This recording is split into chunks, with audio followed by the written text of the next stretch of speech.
Good morning, everybody. This is Donald Blomdahl, Hall of Fame veteran, sports cards and collectibles, having been coming to you live from Arlington, Washington.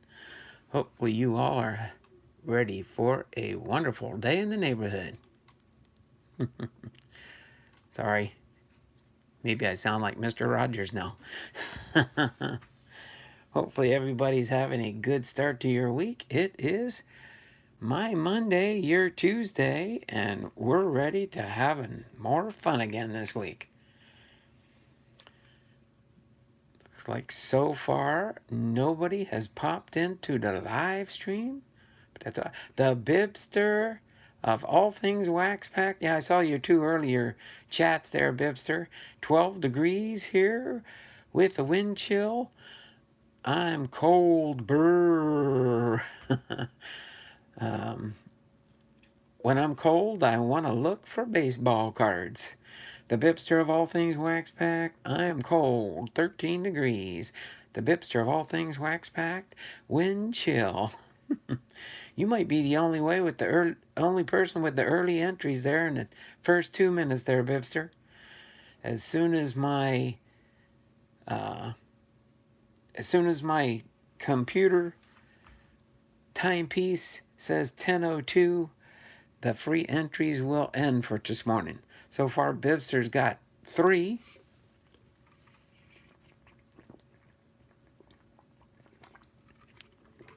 Bibster popped in right with the first one at 10:02. That means the early entries are closed.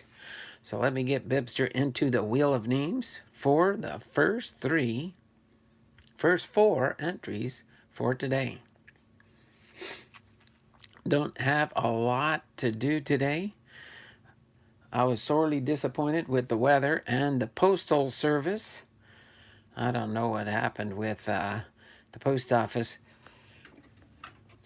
I remember when I delivered for the post office, I would deliver everything I would get, but I know they didn't get it at the post office in time, Bibster. That's why I did not have your package yet. It's supposed to be delivered today, according to the post office.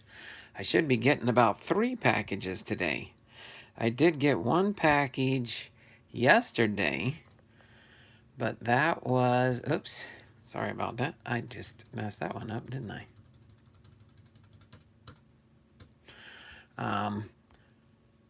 But that was from my my other information, my penny sleeves. When I got a package last week of penny sleeves I ordered and came from New York, the box had got busted open and some were missing from there. But the guy that I bought them for was kind enough to send me out a FedEx shipment. And it showed up yesterday with the ones I was missing, plus some bonus. He threw a couple extra in there, which was appreciated. And I'll probably be buying from him again in the... yeah, it says 9:30 to 1:30 my time today. So if it does show up, and I do get... I told him I have packages to be picked up today. I said, if you do come, please ring the doorbell so I'll know that somebody's at the front door. That way I can hopefully maybe get your package today there, Bibster. We'll see what happens. But we will go from there for sure. Let me get the Bibster of all things waxed pack entries into the wheel of names for today. I just did that, but I think I did it wrong. Let me get in here and...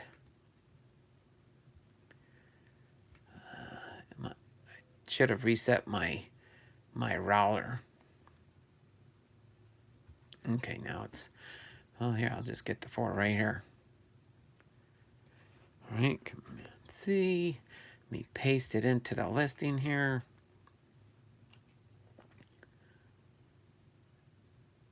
Your card supply guy, that is. Yes, my card supply guy.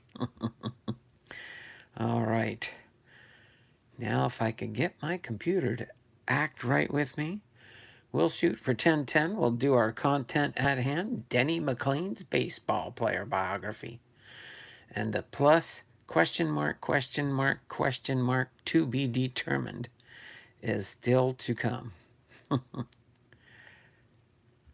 Okay. Let me get that there. I'm almost there. Had to get to the bottom. Now I can add in the Bipster's entries. And that will give us a total of 190 entries for the month of February so far. And we are just past the halfway mark of the month. So don't know for sure if we'll hit our 500 entries this month or not. But if so, we'll have some bonus giveaways. All right. So,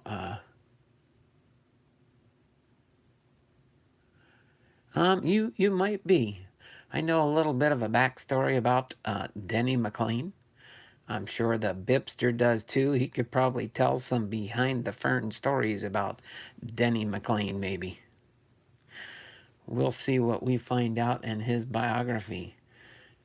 And then, of course, we've got Tampa Bay Bucks fan and St. Louis Cardinals fan in the house. Hi, Donald.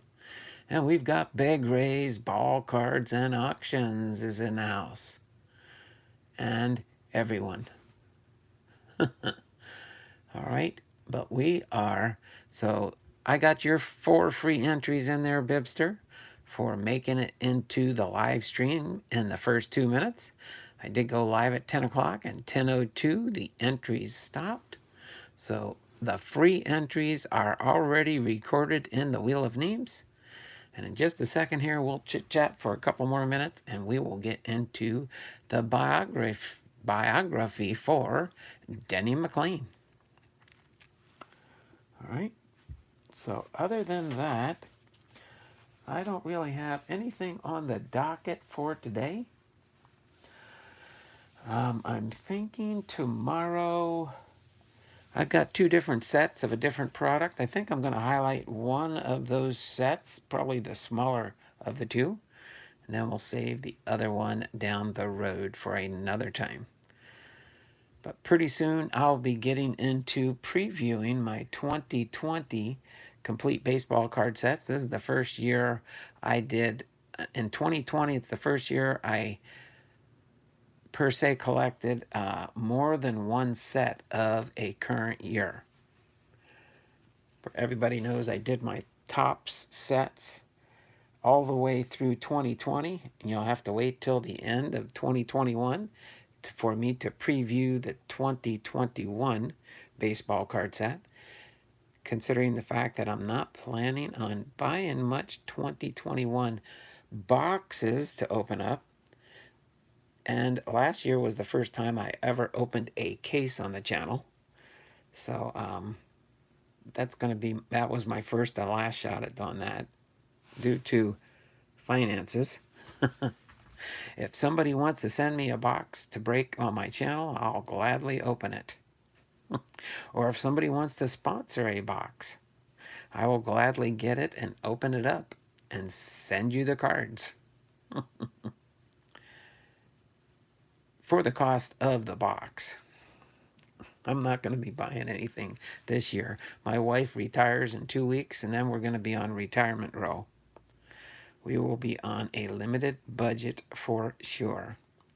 But we've got about 1 more minute here. As soon as my computer clicks over to 10:10, we will get into the content at hand of doing Denny McLain's baseball card biography. All right. Donald, does it work when you watch my videos out of order? Laugh out loud.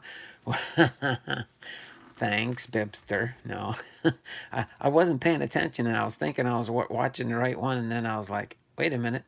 Because I went out yesterday and took my wife shopping. A happy wife is a happy life. So yesterday was her shopping day, so I endured going to the shopping mall. I almost made a video in the Seattle Mariners team store that's in the shopping mall, but I didn't do it. Next time I plan to do a Seattle Mariners team store video. I'll try and do that while I'm in the team store and give you a little guided tour of our local, the closest team store that's available to me without going to the stadium in Seattle, which I might be making a trip there for something else if I can check with them and find out if they still have something of mine that I'd like to collect. But when I talked to the people in the team store yesterday in Linwood, where I went to the mall there, um, no, I didn't see my doppelganger. But they told me I could call the team store at T-Mobile Park and see if they still have the cutouts. But they think they may have, at the end of the year, just destroyed all the ones that weren't claimed. I'm hoping they maybe didn't and maybe are going to leave them until just before opening season. But we'll see what happens there. You'd think they'd just leave them so that people can come and claim them. But I'm going to try and give the team store in Seattle a call and see if they still have those available. I was part of the seat fleet in the stadium. When some stadiums did that, where they did your cutout and they put it in a seat, and if a foul ball or a home run ball hit your cutout, they would send you a baseball. Well, I guess I never got hit by a ball, but I guess we will see what happens with that. So I'm going to try and call them later today and see if they have it. If they do, before they destroy them, I'll find out what the cutoff date might be and try and make a trip down there and film getting my seat fleet character that was out in the stands during the stadium games. So without further ado, it is 10:12, and sorry for getting sidetracked there, but that was fun kind of discussing that. I had watched somebody from Bellingham that does a YouTube channel, and I was in on their stream the other day, and they had did a video of the guy and his sons going down to Seattle to pick up their seat fleet cutout of him. I don't know if he's ever featured it in his channel yet. I haven't looked in the videos to see if he has it somewhere in his room where he does his recording content, but was pretty cool. So other than that, let's go ahead and get into our Denny McLain for our content at hand today, and then we'll just kind of take it from there when we finish up. So Denny McLain, Dennis Dale McLain, was born March 29, 1944, is an American former professional baseball player. He was a pitcher in Major League Baseball for 10 seasons, most notably for the Detroit Tigers. In 1968, McLain became the most recent Major League Baseball pitcher to win 30 or more games during a season, with a record of 31-6, a feat accomplished only by 11 players in the 20th century. As a player, McLain was brash and outspoken, sometimes creating controversy by criticizing teammates and fans with little provocation. His stellar performance at the beginning of his Major League career included 2 Cy Young Awards and an American League MVP award.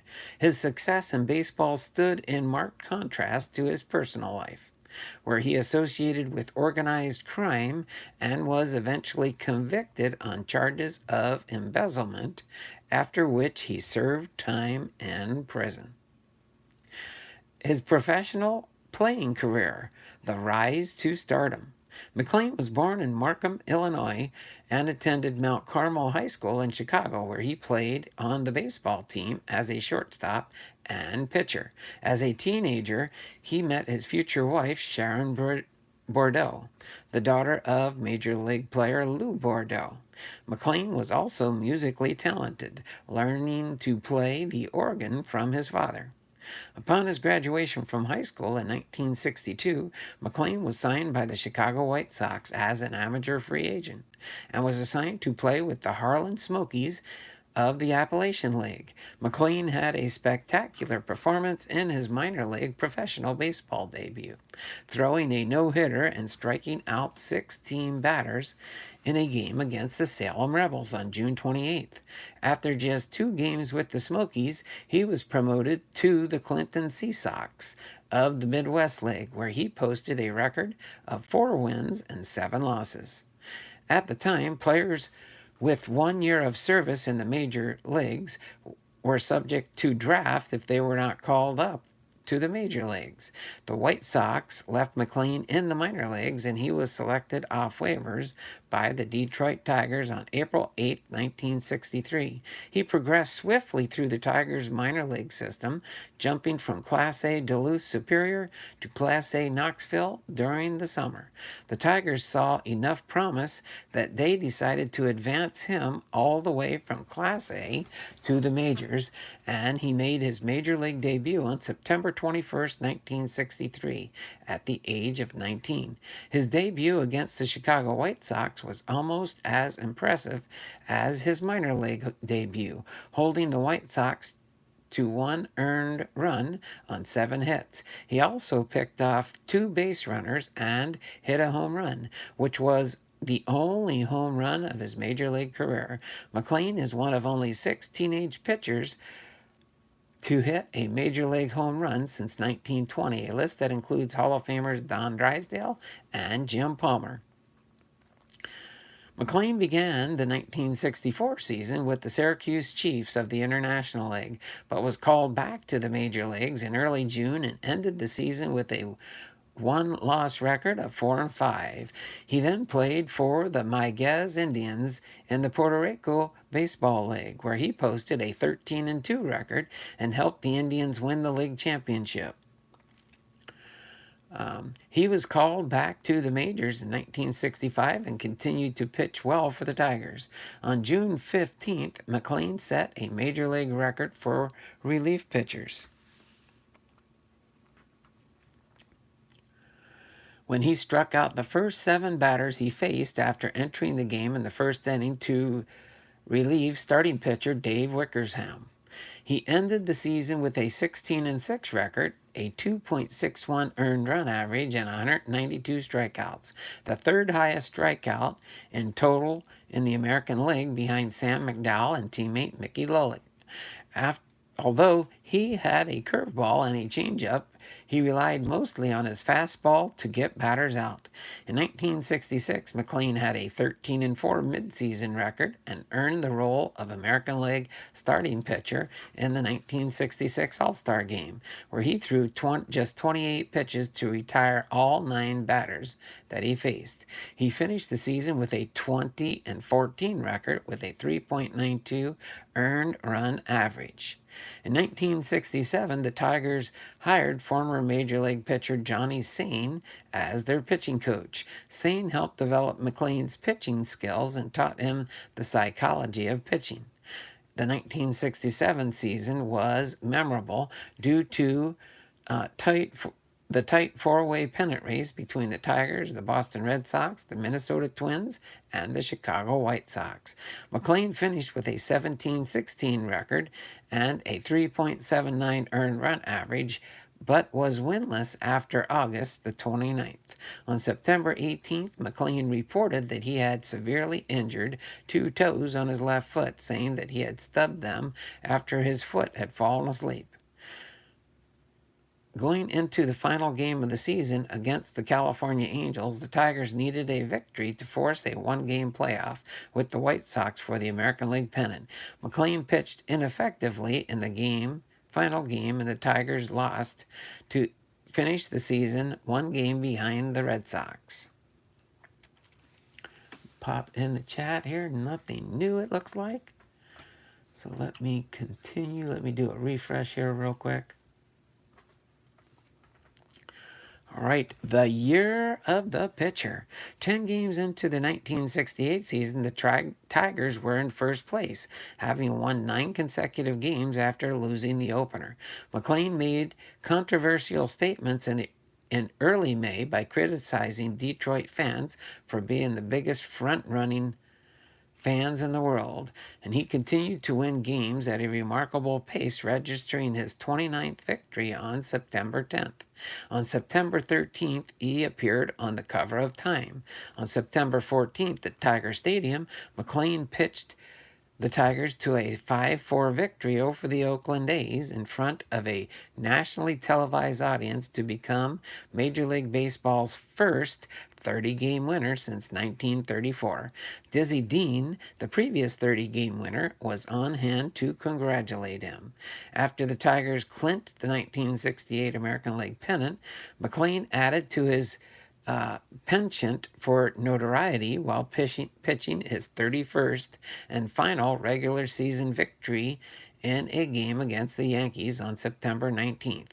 McLain had grown up idolizing New York Yankees center fielder Mickey Mantle, who entered the game tied with Jimmy Fox for third place in the Major League career home run list. When Mantle, who was 9 days away from his last Major League appearance, came to bat in the eighth inning with the Tigers leading 6-1, McLain intentionally threw a soft pitch directly over home plate. Other accounts said that he called catcher Jim Price to the mound and had him tell Mantle that he would be throwing only fastballs. Mantle hit the pitch for his 535th career home run, putting him in sole possession of third place on the all-time home run list, behind only Babe Ruth and Willie Mays. As Mantle ran around the bases, McLain stood on the pitcher's mound and applauded. Mantle tipped his hat to McLain as he rounded the base. The next batter, Joe Pepitone, waved his bat over the plate as if asking for an easy pitch of his own. McLain responded by throwing the next pitch over Pettipone's head.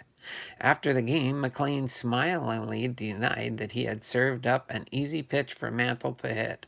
However, he was later reprimanded by Major League Baseball Commissioner William Eckert. McLain compiled a 31-6 record along with a 1.96 earned run average as the Tigers won the American League pennant by 12 games. He had 280 strikeouts and 63 walks, giving him a 4.44 strike to base on ball ratio, a Tiger season record that stood until 2016 when it was eclipsed by Justin Verlander. McLain also earned his second All-Star berth and won the 1968 American League Cy Young Award, as well as the American League's Most Valuable Player Award, the first by an American League pitcher since Bobby Shantz in 1952, and the first by a Tiger since fellow pitcher Hal Newhouser's back-to-back honors in 1944 and 1945. He was the first pitcher in American League history to win the Most Valuable Player Award and the Cy Young Award in the same season. St. Louis Cardinals' Bob Gibson won the National League's Most Valuable Player Award that same year, making 1968 the only season to date in which a pitcher won the MVP award in both leagues. McLain's performance in the Tigers' 1968 World Series triumph over the Cardinals was not as impressive as his regular season, having already pitched 336 innings, 228 complete games during the regular season. A sore-armed McLain lost twice to Gibson, including a still-standing World Series record 17 strikeout performance in the opener, to help put the Tigers down 3-1. Trailing 3-2, McLain won the crucial Game 6 on just 2 days' rest, aided by a grand slam home run from Jim Northrup. Teammate Mickey Lolick won 3 games during the series, including a complete game triumph in Game 7 against Gibson, and won the World Series MVP award. After the season, when McLain was asked about Lolick's performance in the World Series, he responded controversially by saying, "I wouldn't trade one Bob Gibson for 12 Mickey Lolicks." The season became known as the Year of the Pitcher, with batting averages and run production dropping in both leagues. After the record home run by Roger Maris in 1961, the major leagues increased the size of the strike zone from the top of the batter's shoulders to the bottom of the knees. Pitchers such as McLain and Gibson, among others, dominated hitters, producing 339 shutouts in 1968. Carl Yastrzemski was the only American League hitter to finish the season with a batting average higher than 300. In the National League, Gibson posted a 1.12 earned run average, the lowest in 54 years, while the Los Angeles Dodgers pitcher Don Drysdale drew a record 58 and two-thirds consecutive scoreless innings during the 1968 season. As a result of the dropping offensive statistics, Major League Baseball took steps to reduce the advantage held by pitchers by lowering the heights of the pitcher's mound from 15 inches to 10, and by reducing the size of the strike zone for the 1969 season. Since then, no pitcher has won more than 27 games in a season. Let me pop in the chat real quick. Cards in my car with our Posada. Hope everyone is having a great day. Thanks, Robert, for popping in the stream. I know you're probably lurking about. On break from school, but got you playing on my phone. Oh, are you back in school there, Art Posada? All right. The Bipster of all things wax pack, Johnny Scene, and Warren Span equal better pray for rain for no hits today. That's awesome, Bipster.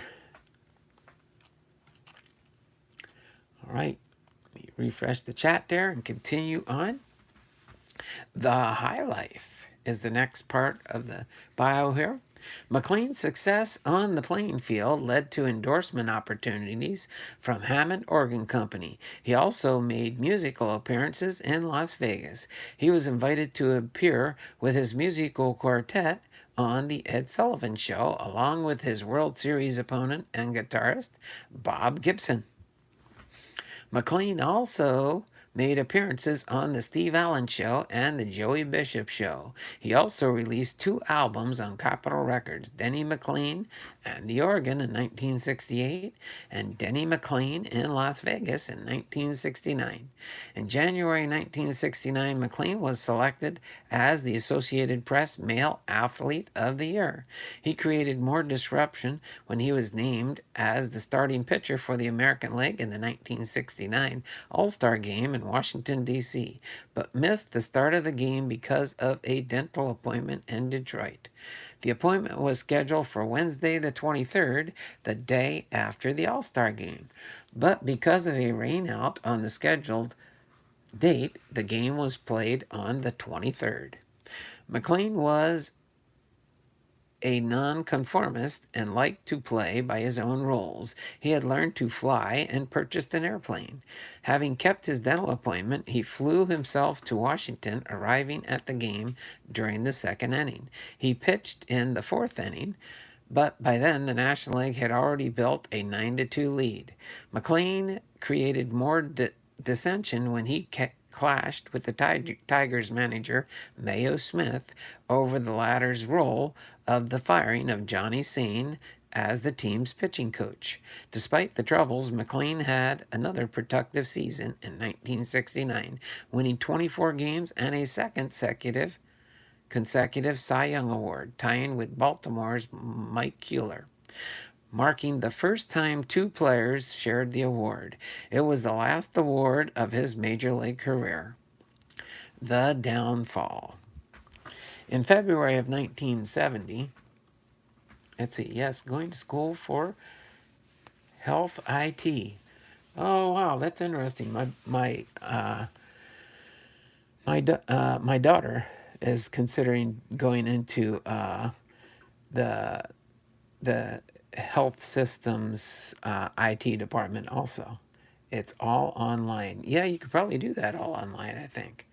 I think my daughter's either considering that or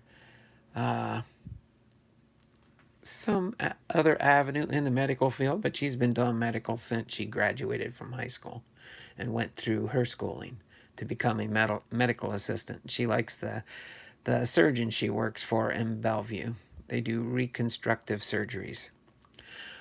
So the downfall for Denny McLain. In February 1970, Sports Illustrated and Penthouse both published articles about McLain's involvement in bookmaking activities. Sports Illustrated cited sources who alleged that the foot injury suffered by McLain in late 1967 was caused by an organized crime figure who stomped on McLain's foot as a punishment for failing to pay off on a lost bet. Early in his career, McLain's interest in betting on horses was piqued by Chuck Dressen of his first managers. McLain's descent into his gambling obsession was further precipitated by an offhand remark made during an interview that he drank about a case of Pepsi a day. When he pitched, he was known to drink a Pepsi between innings. A representative from Pepsi then offered McLain a contract with the company just for doing a few endorsements. McLain soon realized that he and the Pepsi representative shared an affinity for gambling. When the two realized how much money they were losing and that they could earn so much more by taking the action on bets, they attempted to set up bookmaking operations as hands-off silent partners. McLain was suspended indefinitely by baseball commissioner Bowie Kuhn. The suspension was then set for the first 3 months of the 1970 season. He returned in mid-season but struggled to pitch well. In September, the Tigers suspended him for 7 days after he doused sports writers Jim Hawkins of the Detroit Free Press and Watson Spelstra of the Detroit News with buckets of water. Just as the 7-day suspension was about to end, he was suspended for at least the remainder of the season by Kuhn for carrying a gun on a team flight. McLain's 1970 season ended with a one-loss record of only 3-5. Later that year, he was forced into bankruptcy despite being the first $100,000 player in Tigers history. Meanwhile, McLain and his friend Jim Northrup co-schemed to make more money. They were back in Detroit, furthering a plan that they shared to generate a nude baseball model calendar. These efforts eventually fell short. On October 9, 1970, the Tigers traded McLain, Elliot Maddox, Norm McCray, and Don Wirt to the Washington Senators for Joe Coleman, Eddie Brinkman, Jim Hannon, and Aurelio Rodriguez. Kuhn actually had to clear the trade because McLain was still under suspension, and suspended players cannot be traded without the commissioner's permission. Kuhn later wrote into his autobiography, Hardball, the Education of a Baseball Commissioner, that he was shocked what he called a foolish gamble by the Senators and predicted that the trade would turn out to be a Tiger heist. The McLain trade was made over the strenuous objections of Senators manager Ted Williams, who had little patience for McLain's high living. The feeling was mutual. Early in 1971 season, he became a charter member of the Underminers Club, a club of 5 players dedicated to getting Williams fired. They spent much of the season feuding over Williams's use of the then unusual 5-man rotation for starters. Senators broadcaster Shelby Whitfield later told Rob Nair that when Williams yanked McLain early from a July 5th game against the Cleveland Indians, McLain threatened to call Senators owner Bob Short and have him get rid of Williams.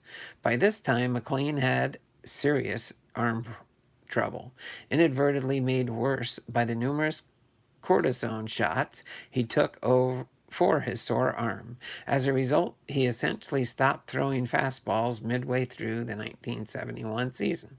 Due to his arm troubles and inability to get along with Williams, McLain went 10-22.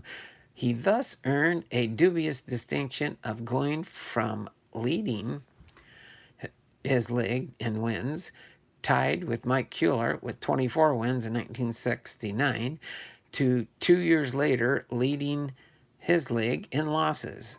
McLain's 22 defeats marked a latter tied by 3 pitchers, all in 1974, remains the most in a major league seasons since Jack Fisher of the Mets lost 24 in 1965. After the 1971 season, McLain was traded to the Oakland Athletics for journeyman pitcher Jim Panther and prospect Don Stanhouse, who on to have a few good years as the Baltimore Orioles closer in the late 70s. After only 5 starts, 1 win, and a 6.04 ERA, the Athletics sent him to the minor leagues on May 15th. The Associated Press said the reasons for the demotion were pitches which lacked steam and a medical problem. On June 29th, Oakland traded him to the Atlanta Braves for Orlando Cepeda. He went only 3 for 5 for Atlanta, and his overall totals for 1972 were 4 and 7, with a 6.37 ERA. His final major league appearance came on September 12th against the Cincinnati Reds. He came into a tied game in the ninth and promptly gave up 3 runs without retiring a batter. Taking the loss, coincidentally, the last batter McLain ever faced in the major league was Pete Rose, who also was involved in a gambling scandal years later. The Braves released McLain during spring training on March 26, 1973. After short stints with minor league Cubs, Des Moines, and Shreveport, McLain retired 3 years after winning 31 games and 2 years after winning his second consecutive Cy Young. He was out of baseball at the age of 29. All right, got 2 more sections to go through. Let me do a refresh on the chat here. All right, career statistics. It says, in a 10-year Major League career, McLain won 131 games against 91 losses. His career earned run average was 3.39, and he recorded 1,282 strikeouts in 1,886 innings pitched. McLain was a 3-time All-Star and won the Cy Young Award twice in his career. Because he relied so much on his fastball, he also surrendered numerous home runs, leading the American League in home runs allowed 3 consecutive years, in 1966 to 1968. Since McLain's 31-win season, only 2 other pitchers have approached the 30-game milestone. Steve Carlton won 27 games in 1972, and Bob Welch, also with 27 victories in 1990. With Major League Baseball moving from the 4-man pitching rotation of McLain's era to 5-man rotations, and with increased reliance on relief pitchers, some observers believe that another 30-game winner may not occur because of the way the game is played today. Sorry, I gotta adjust my cord here real quick. It's kind of like I keep bumping it. My fault for not doing it before the stream. Career statistics overall, he had 131 wins, 91 losses, a winning percentage of .590, games played 280, games started 264, complete games he had 105. He had 29 shutouts, 2 saves, 1,886 innings pitched. He gave up 1,646 hits, 778 runs scored, earned run average 711, base on balls 548, strikeouts 1,282, ERA of 3.39, and a WHIP of 1.16. Quarantine Dragon Fan Tim. Denny McLain is a thug now. He charges $30 to who's going to pay him $30 to $100 for an autograph? If you want a 1968 World Series champ or Cy Young winner, it's another $100. Oh, wow. In other words, he's pretty expensive for his through-the-mails. He's all about earning a cheap buck, huh? Yeah, I've seen different videos about him and different controversies that he's had throughout. That's why he'll never make it into into the Hall of Fame. That's for sure. Kind of sad. Kind of like Pete Rose. Same boat. All right. Post Major League career. In 1974, McLain played a season for the London Majors of the Intercounty Baseball League at Lambeth Memorial Park in London, Ontario, Canada. Because of his arm problems, McLain pitched only 9 innings for the Majors, but played in 14 games at shortstop, first base, or catcher, and batted .380, including hitting 2 homers in one game in London. He just goes to malls or shows to sign. Oh, I can imagine that. He don't do through the mail then. At that price, who would want to do it through the mail with him? All right. McLain continued to earn side money playing the organ at clubs, including a club in suburban Detroit where former heavyweight boxing champion Leon Spinks worked as a bartender. McLain also earned quite a bit of money hustling golf, easily attracting marks due to his past baseball fame. Additionally, he reportedly once accepted over $160,000 to fly a wanted felon out of the country. McLain's weight ballooned to 330 pounds during his post baseball career. He was imprisoned for drug trafficking, cocaine, embezzlement, and racketeering. Tampa attorneys Arnold Levine and Stephen Northcutt, who later became a Florida state appellate judge, represented McLain before the United States Court of Appeals for the 11th Circuit in Atlanta. His conviction was reversed under the Racketeer Influenced and Corrupt Organizations Act in the United States District Court of Middle District of Florida in Tampa. Between his stints in prison and rehabilitation in the mid 80s to the early 1990s, McLain could be found on various talk radio sports shows and occasionally on panel format sports shows on network televisions in the Detroit area. He also modeled Hanes underwear. Okay. He could also be found signing autographs at a Metro Detroit 7-Eleven store at the corner of Mound Road and Metro Parkway in Sterling Heights, Michigan, where he was employed on work release. After his release, he also hosted a popular daily talk radio show for a few years on Detroit called Talk Station on a Detroit talk station WXYT. McLain's oldest daughter, Kristen, 26, was killed on March 20th, 1992, in a drunk driving accident. She had been living in Florida and was moving back home to Michigan when she was killed just a few miles from her parents' home. In part to escape his grief, McLain and several partners bought the Pete Packing Company, Farmer Pete's, located in the small town of Chesaning, Michigan in 1994. McLain was also a partner in the Michigan Radio Network. Both companies went bankrupt 2 years later. In 1996, he was convicted on charges of embezzlement, mail fraud, and conspiracy in connection with the theft of $2.5 million from the Pete employees' pension fund. McLain spent 6 years in prison. To this day, he insists he knew nothing about the shady financial deals alleged by the government. McLain claims he paid restitution for his incident. I got to take a sip of water quick here. Autos at show, but you hear some great stories with your autograph. I can imagine he has some good stories from his days.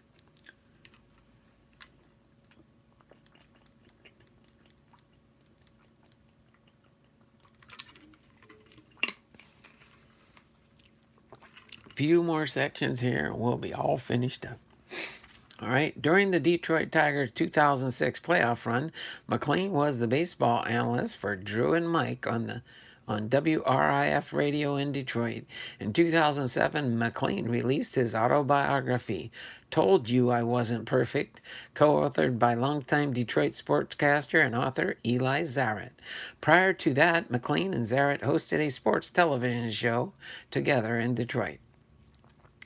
McLain currently resides in Pinckney, Michigan with his wife Sharon. Sharon had divorced Denny during his most recent incarceration, but remarried him upon his release. McLain writes a monthly editorial column and blogs regularly for In Play magazine, a Detroit sports magazine.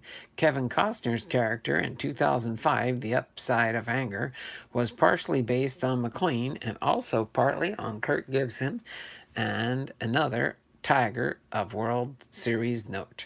On April 11th, McLain was arrested without incident after disputes discovered an outstanding warrant against him for failing to appear for a January 16th court hearing. On September 22, 2011, McLain was arrested in Port Huron, Michigan, at the Canada-U.S. border after officials discovered an outstanding warrant against him from St. Charles Parish in Louisiana. Because of construction detours, McLain had inadvertently taken an exit off I-94, sending him directly across the Blue Water Bridge into Canada. He immediately returned to the U.S., where he was obligated to go through U.S. Customs and Border Protection inspection booth. The outstanding warrant was then discovered, for which McLain was jailed in Port Huron, Michigan. In less than a week, the warrant was cleared and McLain was released. From 2017 to 2018, McLain hosted a Sunday radio show about the life and politics of WFDF AM. On WFDF AM. On January 2019, McLain and former local sportscaster Eli Zaret and Bob Page launched a podcast called No Filter Sports. And then in October 2020, McLain had an estate sale hosted by Aaron's Estate Sales. This event was covered nationally by outlets such as ESPN and the Associated Press. So there we have it.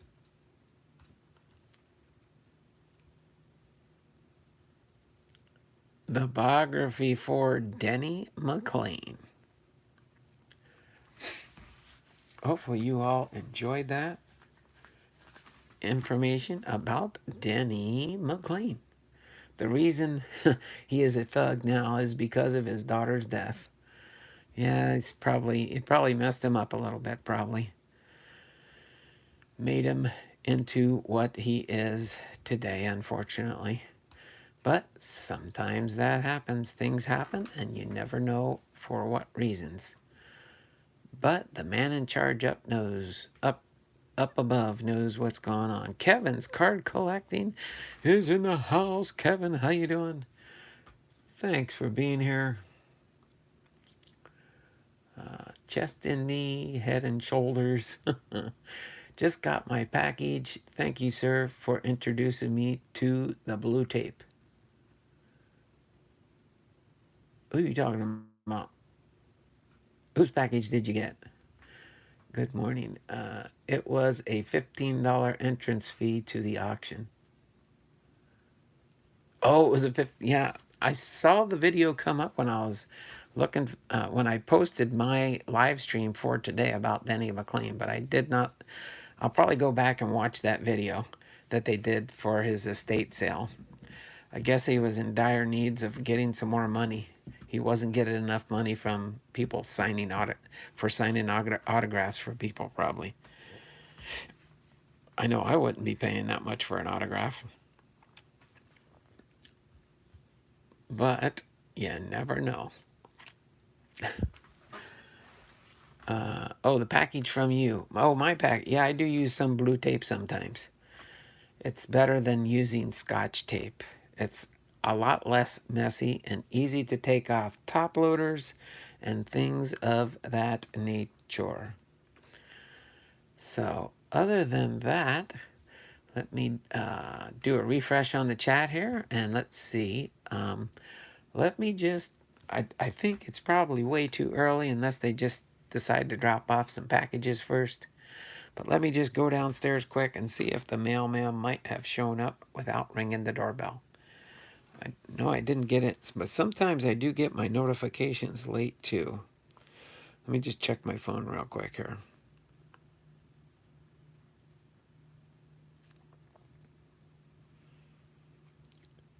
I don't see anything since I started the stream. Earlier this morning, I did get the notifications. Yeah. Let me just see. Da, da, da. It says I could get deliveries between 9:30 and 1:30. It's stuck to my desk, ready to. Oh, that's what I do. That's what I could show you the side of my desk here. Of course, I've been used for all my orders I've been getting recently on my eBay. Uh, I I have um,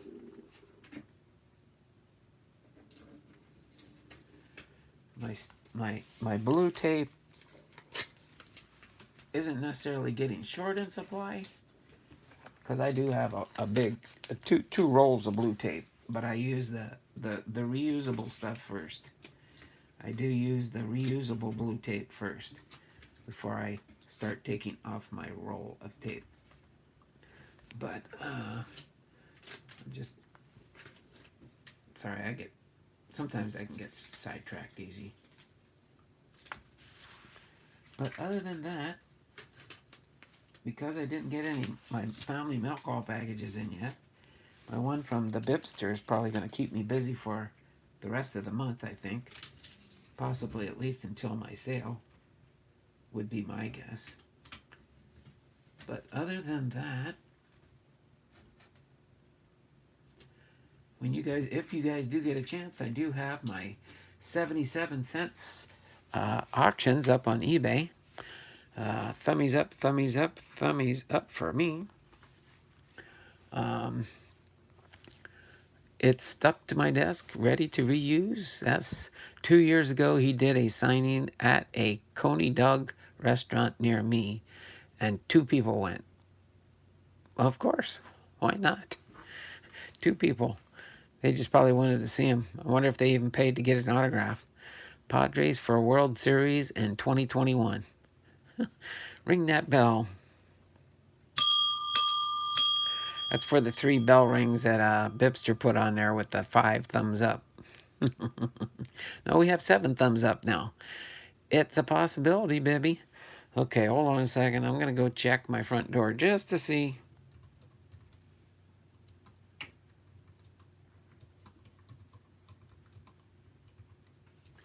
All right, in case somebody pops in, let them know I'll be right back. I hope Paddock is healthy for a whole season. All right, let me go real quick.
No mail package at the front door. Just my outgoing mail packages from my eBay sales.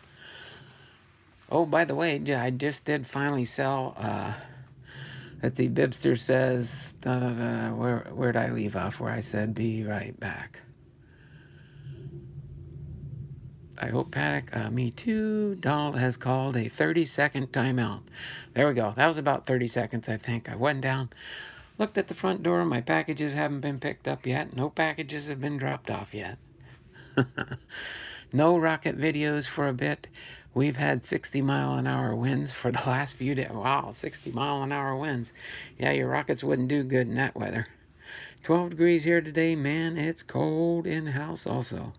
Turn your heat up there, Vipster. Kevin says, I have been painting the Zephyr, so that vid will release once I'm done. Waiting for the paint to dry is boring. All right. Well, let's see. Kevin, you had a day off yesterday, right? Yesterday was a President's Day, so there were a bunch of people off yesterday. I guess I could have tried to do a live stream, but my wife drugged me to the mall. And I should have made a video. I could have did a live stream from the Seattle Mariners team store. But I spaced it out and forgot to do that. So other than that, I can't really think of anything else to chit-chat about. I could try and go live when my package gets in from Bibby and just do a spur part 2. If I was on StreamYard, I could pause it and then come back later and finish it. I've done that before. Spent all day priming and sanding in the garage yesterday. So other than that, I've been making progress in getting things slowly ready for our next sale coming up.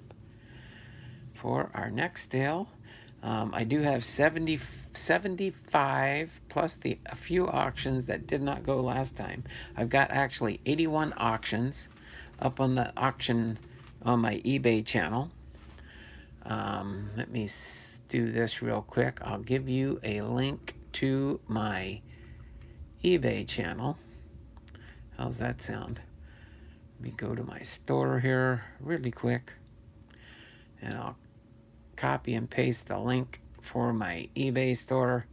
You'll kind of notice the new change I did to my eBay store too. I added my my YouTube logos there. Okay. So let me go back to the stream here. I'll put the link in the chat here if you guys want to check in on my auctions. Most of my auctions in my theme that are going right now are pretty much short print. A lot of it is short prints. A lot of short prints.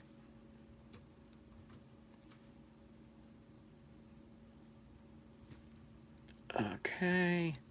There we go. There is the link for my eBay store. In case you're wondering, okay, it didn't at first, but now it's showing up as a clickable link. So you should be able to click on that and go to my eBay store if you want to support me. Again, all my eBay auctions, I've got a theme. They all start at 77 cents.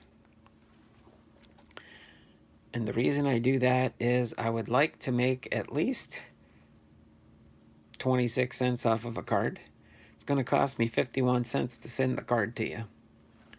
With the great new way that eBay does it, the plain white envelope with tracking. Plain white envelope with tracking. My new 3-piece Joseph Abad suit came in from the tailor. Oh boy, you're going to have a new suit on your streams now? Bibster's turning into the professional YouTuber. By the way, she guessed the blue bowl was fake. When I asked her how she knew, she looked at me and said, duh.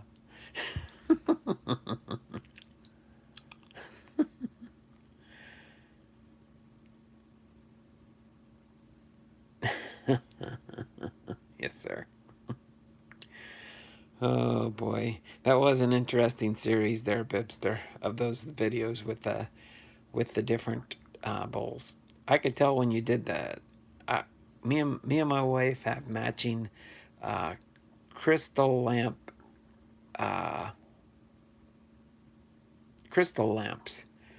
in our bedroom on our nightstands, and we have had those now for, well, this fall will be 35 years that we've had those crystal lamps. They are beautiful. The hobbyist is in the house. How you doing there, hobbyist?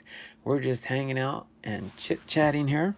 I guess instead of just staring at my break table, I could turn things around and you guys could stare at me. Let me turn my camera around real quick. I'm here. I'm really here. I almost got a couple of new plaques. Um, I should have the other day. I could have got, when I was at the team store, I thought about getting it, but didn't. I could have got my Yusei Kikuchi rookie card and a little plaque, kind of like the ones I got on the wall up there. There we go. Those ones up on the wall up there. The Cal Ripken and the Ken Griffey Jr. that are up on the wall up there. I could have got something similar to those. Those I got from Hall of Fame in Cooperstown. But they did have some similar ones like that for, I believe they had Edgar Martinez, Kyle Lewis, and Yusei Kikuchi. I should have got the Kyle Lewis and the Yusei Kikuchi out probably next time I go back to the store. Or if I go to Seattle to the team store, that's what I'll probably have a better chance of getting a better selection and a better chance to look through the store. So I'll probably try to do that.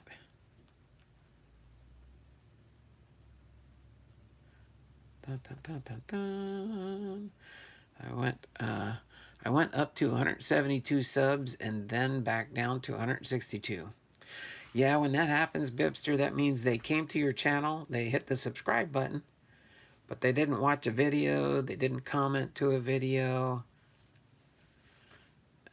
It happens, but yep, they have to leave a comment and watch a minute of a video. Actually, it's 3 minutes. That's one thing. At a minimum, two. At a minimum, two. 2 to 3 minutes is best.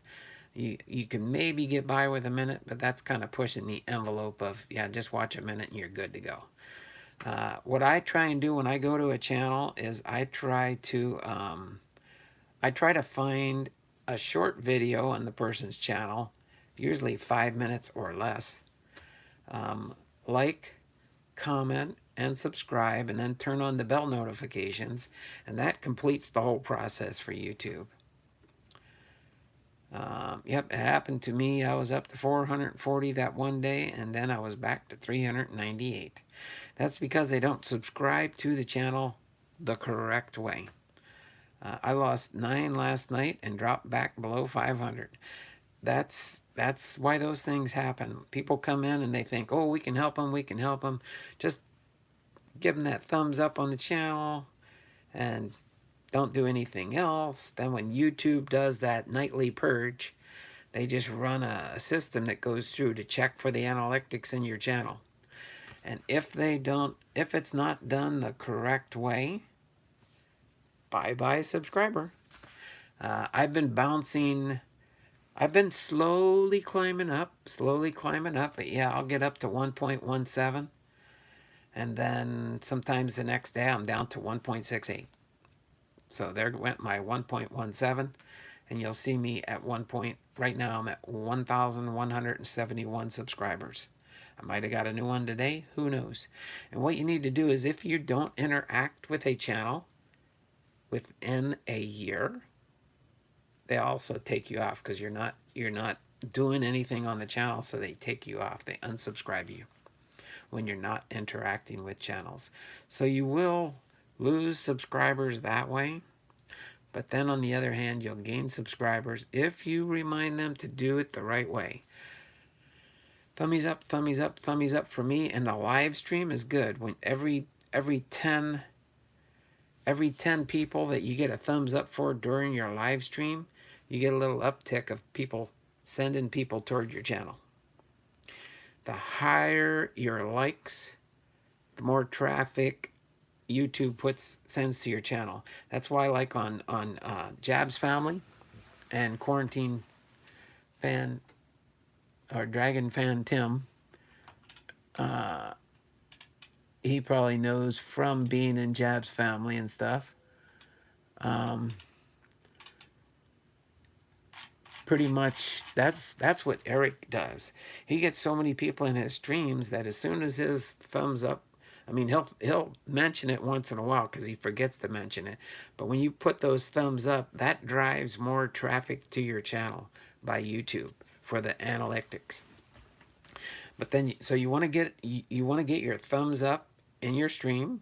It's nice when you're getting about 10 people watching too. When you get into double digits of people watching your content, and the thumbs up, that helps the analytics while you're doing your live streams. And then along with that, um, that's why I do have the one T-shirt I wear sometimes. It's comment, commit, and stick. Comment, commit, and stick. That's a different terminology. YouTube's like thumbs up, like, comment, and subscribe is the main usual mantra. Like the video, comment, leave a heartfelt comment. Don't just say good job. That's not a comment. I usually leave 90 to 95% of the time. I leave a heartfelt comment in accordance with the content that you've watched. That gives true commenting and interaction. So one thing I want to mention to you also, I didn't do this at first. When you are, that's bugging me because that's way, way behind. I gotta catch up my my chat. When you do get way behind in responding to your comments, it's going to take a while to get caught up. That's for sure for all your comments. And you can go into where you go into your channel dashboard. What you want to do is you want to go into your channel dashboard. You go into your comment section. Okay. And then once you're in your comment section, you go in, like I have 3. I responded to my comments this morning, but I do have a few more to go through here. And that's where you can find out your new people that subscribe to you. And then what you want to do is you want to go back to their channel from your comments, like, comment, and subscribe to one of their videos also. And they're more likely to not only come back and visit you again, but they're likely to share your content out with other people also. So I've got 3 people to respond to here. And it looks like it's, well, one of them's a return. And then I thought I responded to that one yesterday. But you'll see, and if you notice somebody that you don't remember, if you've been to their channel and like, comment, and subscribe to something, you can click on their link in your comments and it'll bring you to their channel. And then you can see if they're subscribed to you even, or if they just came and left a comment thinking you'll go back to their channel. So there's a lot of back office work you need to do on your YouTube channel also. So make sure you're up to date there. And then also there's 2 different, there's published comments and there's held for review. I would recommend that you go into the held for review. A lot of times I go into my held for review. Boom, there's nothing there. And once they're there and you haven't reviewed them for 60 days, YouTube will automatically delete them. But I like to go in because sometimes you might well, that don't need to be reviewed. I don't mind if that comment's on there. But you will get spam comments where they leave a link to a video in a timestamp and you think it's the timestamp from your video. It's not. That link actually goes into a timestamp for a video from their channel. And those timestamps could be spams, people that are spamming channels.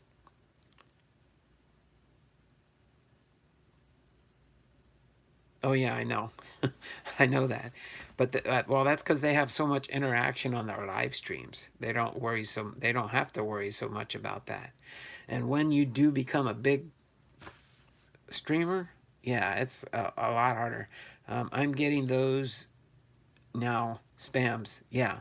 And what I do is when they show up there, if I know what it is, I'll click on it just to check it. But if it's like indecent type content, I'll go back and just delete those ones that are held for review. You get used to the format that they're using and stuff. And then I just go in and choose those. I'll highlight all, if there's 3 of them there, I'll highlight all 3 of them and say delete, delete, and just delete that comment. Then your held for review is cleared, but then your published ones, these are ones that are there, but you haven't responded to yet. You can just choose that format. You'll see the little arrow down below here, and you can choose what you want to search for. It contains questions, current field, channel member status. You can even go and check channel members, not a channel member or a channel member. So you can set all those into your comments. Okay? So that's another tool you can use to check on your subscribers. Bobby, this kid is amazing. Bobby, Bobby, Bobby, Bobby, Bobby. Bibby. Bibby, Bibby, Bibby. Bibby Baba. Bibby Babka. Baba Bibki.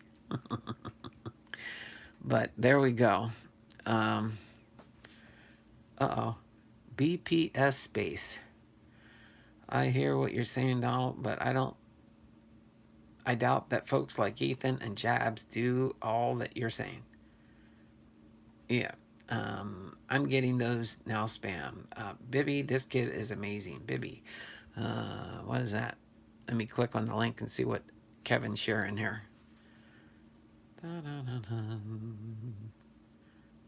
Sorry. Oh, BPS. Oh, there you go. Another rocket channel. A rocket channel. Oh, wow. This guy, BPS dot space, has 272,000 subscribers. But his channel trailer should have at least a 2-minute video, not a minute 48 seconds. Oh, my word. That was a crash land. That didn't get far at all. Did you see that? Sorry, I went to that channel. You put the link in there, Kevin. You got me sidetracked, see? Oh boy, this is fun sometimes. Let me get off of that for now. That's a rocket channel. All right. So other than that, I don't really have anything else to go over today. We will do a mini set. I'll call it a mini set preview tomorrow for, I probably should have done it when it was time to do it, but it doesn't really matter what time you do it. When you do it, you can do it. And that's why I'm going to do it tomorrow. But I will turn the camera around and you'll get a sneak peek as to what I'm going to do tomorrow, because I want to do it tomorrow. And that's why I'll do it tomorrow. But not today. But I will give you a little sneak peek here of what we will do tomorrow. If I can get it to set up properly without tipping over maybe. Nope. Okay, there we go. Do it. There we go. I'll do it that way. Oops. Let me put that out of the way for now.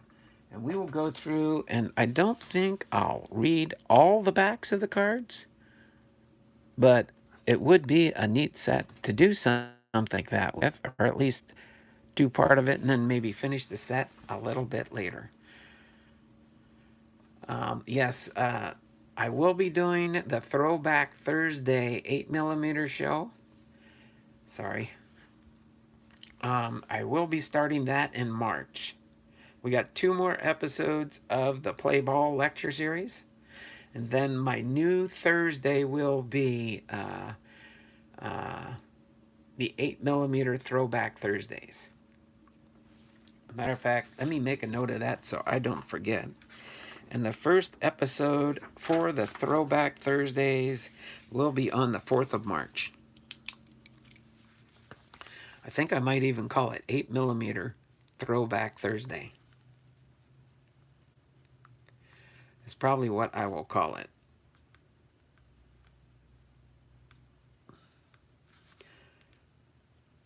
Throwback Thursday. I've got it on my calendar now. Throwback Thursday series. And I will Is that the mailman? Do I hear the mailman? We have a local radio station that says, "It's the mailman coming around. I hear him in my neighborhood. It's the mailman." Sorry, I'm not a real good singer. Anybody that's watching my new series will know I'm not a real good singer. It's the mailman. Who's it gonna be? It's the mailman. I know. I was hoping I would have had Bibster's package to open today. Who knows, if we hang out for a few more minutes here, maybe the mailman might just show up in Don's neighborhood. It's the mailman. Uh, I don't know what to say.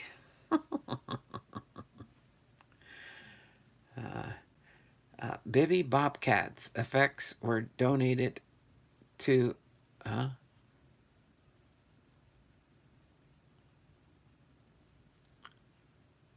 That's going to be awesome. Okay. Bibby Bobcats effects were donated to local animal shelter. Earlier today, he was 14 years old and used all of his 9 lives fully. Oh, I'm sorry to hear that, Bipster. I know you said he was at the vet and he wasn't doing well. Lion Cards Game Day. Hey, thanks for popping into the stream there, Lion Cards Game Day. Appreciate you being here. Appreciate you being here very, very much. Thanks for popping into the stream today. If any of my mods could look up Lion Cards Game Day, check out their channel, and if you could you please post or link in the channel? That would be awesome. If you're unable to, that's fine. We will try to look. Do me a favor there, Lion Cards Game Day. Hey! Make sure you do like, comment, and subscribe to one of my videos. And I'll be sure to hop back on over to your channel. Check out your channel if I'm not subscribed already. And we'll do the same and likewise to you. We're not a sub for sub type channel, but we do like to help each other out for sure. All right. So, Bibster, you'll you're you'll be in my prayers. I know you've had Bibby Bobcat for a long time, 14 years. But Bibby Bobcat lived a good day. Oh, okay, there we go. Is that a Lion Cards Game Days channel there, Kevin?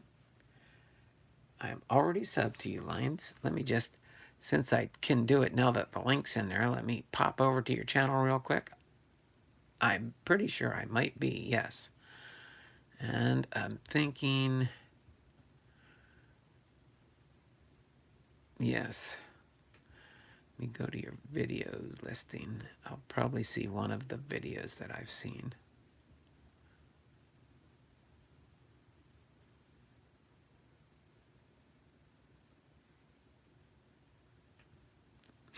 All right.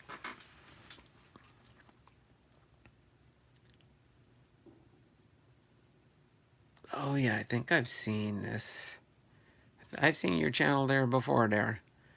Lions Card Game Days. Yeah.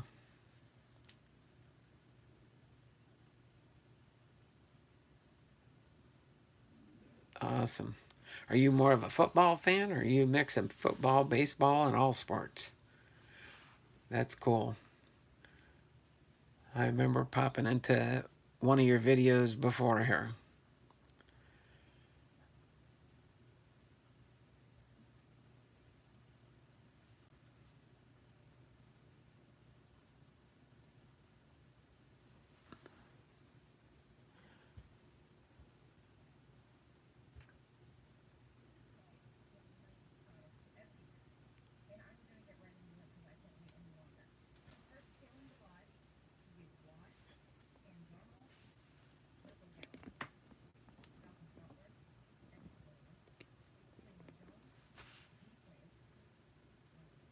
There we go.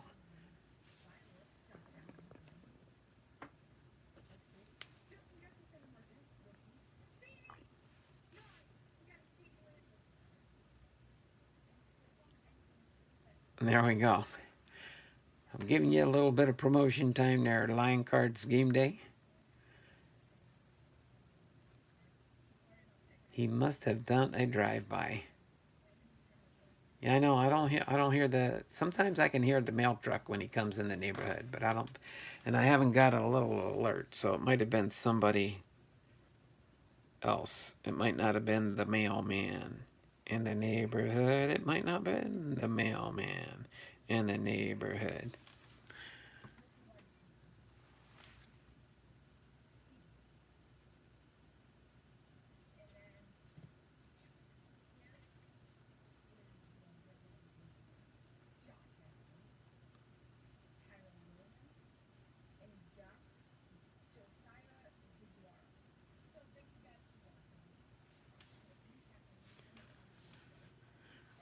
There you go. Ethan's Elvis covers and more's in the house. Ethan, how you doing there, buddy? Thanks for popping into the stream. You gonna be home this weekend from school, or you gonna be stuck in school still? I know you had some inclement weather had to keep you there, so that's awesome. But hopefully you're doing much better yourself too. So at least I see the guidelines and stuff with Line Cards Game Day. And I was already subscribed to you. So thanks for popping into the stream here, Lions Cards. Appreciate you being here. Let me get back to our screen here for sure. 26-pound baby is near. Yes, yes, yes. All right. What I'll do real quick here is I'm going to take one more peek down by the front door. Sometimes I don't get the notification. Sometimes when I get a notification saying, and I look on my phone and I'm like, oh, wow, it says my mail's here. And then I go look out and I can see the mailman still out at the mailbox. 'Cause sometimes he'll scan it before he puts it in the mailbox. I used to do that myself when I worked for the post office because I knew in a minute or two I was going to be there and put it in the package locker or put it by the front door. And so, doing good here in beautiful Stockton, California. But yeah, so I know he will be picking up my eBay orders at the front door. And probably I mentioned if this package that I got from the Bipster, instead of being left in the mailbox, is put on the front porch, that would be much appreciated. And a lot of times when they get those notes, they'll try and oblige and do that. Donald is using second timeout. Not yet, but I could do that real quick just to check. But I'll do that in about a minute here. Because sometimes I'll get an alert a couple minutes after the mailman went by.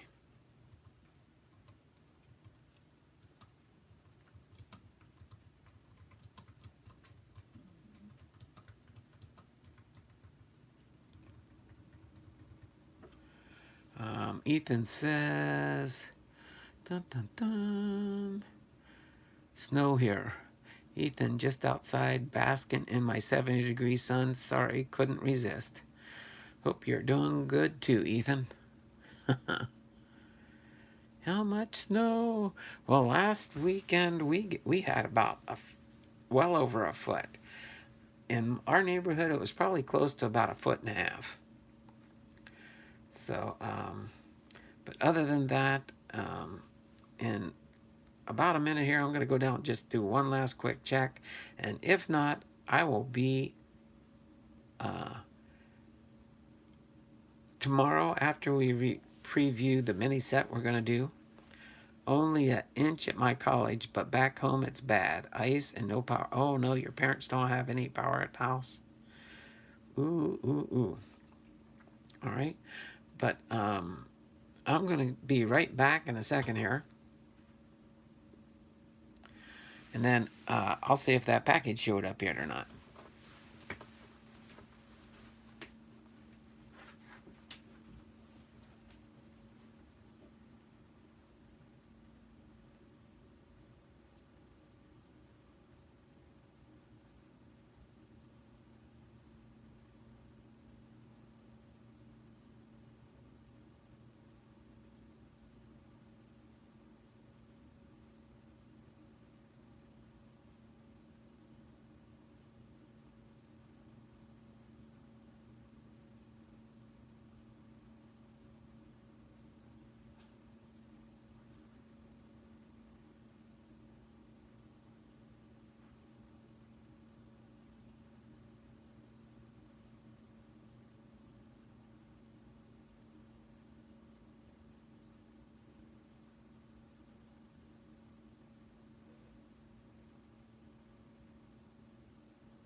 No, mailman.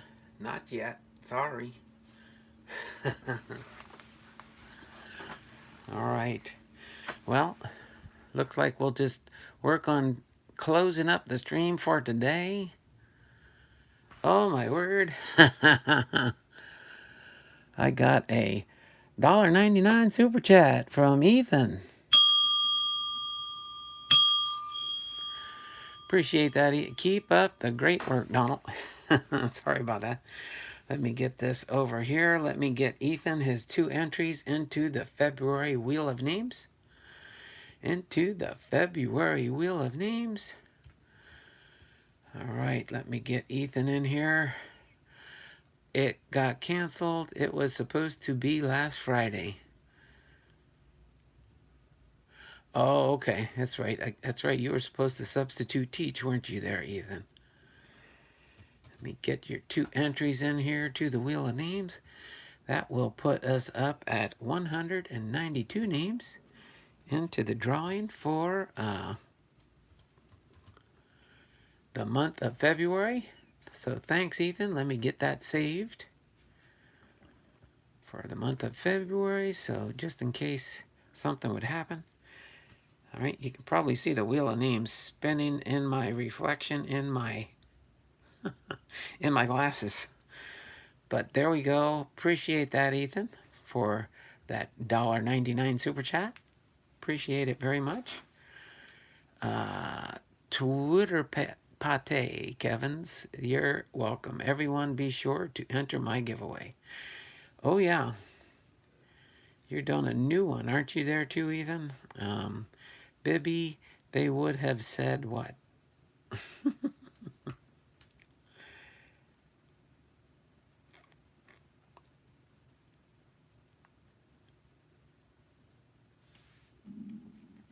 All right.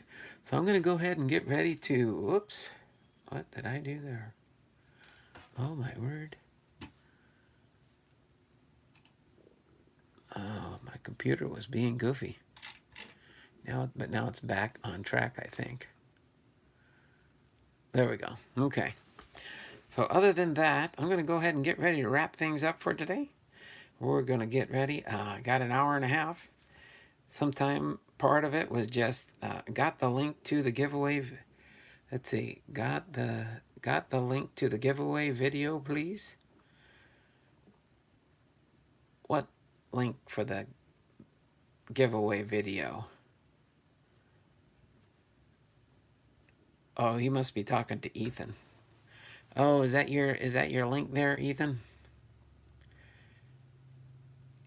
Ethan's link to his video. All right. So this has been Donald Blomdahl, Hall of Fame Veterans, Sports Cards and Collectibles. Have you been live to you from Arlington, Washington? Hopefully you all have a great and wonderful Tuesday. This is my first day of the week, Monday. So tomorrow I'll turn my camera around. You'll see what the preview is for tomorrow's mini set. Okay, I'll try and do when we do the play ball series for now.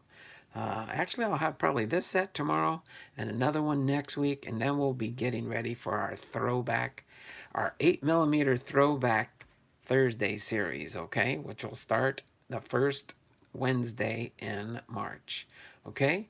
So God bless everyone and stay safe and warm out there, okay? Y'all take care. Have a wonderful and blessed day. And we'll see you around the channels, okay? Bye for now. I'll turn my camera around and do my signature chat goodbye as we get ready to close up the stream.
I'm still here in the background, and we'll get ready to give you a little sneak peek of the 8mm look in just a second here.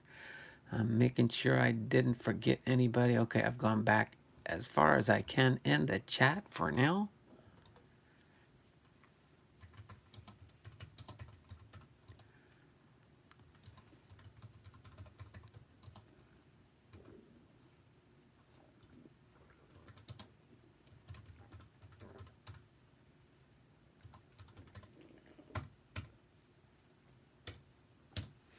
Okay. At Cards in My Car with R. Posada, and at Ethan's Elvis Covers and More, at Kevin's Car Collecting and More, at the Bipster of All Things Wax Packed, and at Lions Cards Game Day. You all have a wonderful and blessed day out there. Let me turn my 8mm look on. Case Cards is in the house. How you doing, Case? Just getting ready to close up shop for today. But this is a sneak peek preview for our Papa J is on my sticker wall now. Oh, there you go. Yeah, you got Papa J. Sorry I had only a sticker for Papa J to send you. I do have one of Papa J's cards. But other than that, we will go ahead and finish things up here. Pipster salute. All right. So there we go. That's a little sneak peek of our Throwback Thursday look start in the month of March. But I will be doing this Negro League Baseball Stars. This one's got Jackie Robinson in the box here. It is a kind of a small set, so not too big. We'll preview this tomorrow in the channel for having something new to preview. And then we will continue on, and we will have, should have also, Bibby Bobka's mail call package to go through. And we'll see what the other packages are that I get in, whether if they're eBay packages. I probably don't usually preview my eBay packages, but we'll see down the road. Might use that for content in lieu of not having family mail call packages. But you all take care. Have a wonderful and blessed day, and we will see you all around the channels. And Case Cards, thanks for popping into the chat. Do me a favor if you can. Like, comment, and subscribe to one of my videos. I'll reach out and make sure I am subscribed to your channel. I believe I am, but it doesn't hurt to double check and make sure. So until then, you all have a great and wonderful day, and we will see you all tomorrow. Same bat time, same bat channel. 10 a.m. Pacific Standard Time for our next lecture in our Play Ball series, lecture number 23. So take care, have a wonderful and blessed day, and we will see you all around the channels. Bye for now.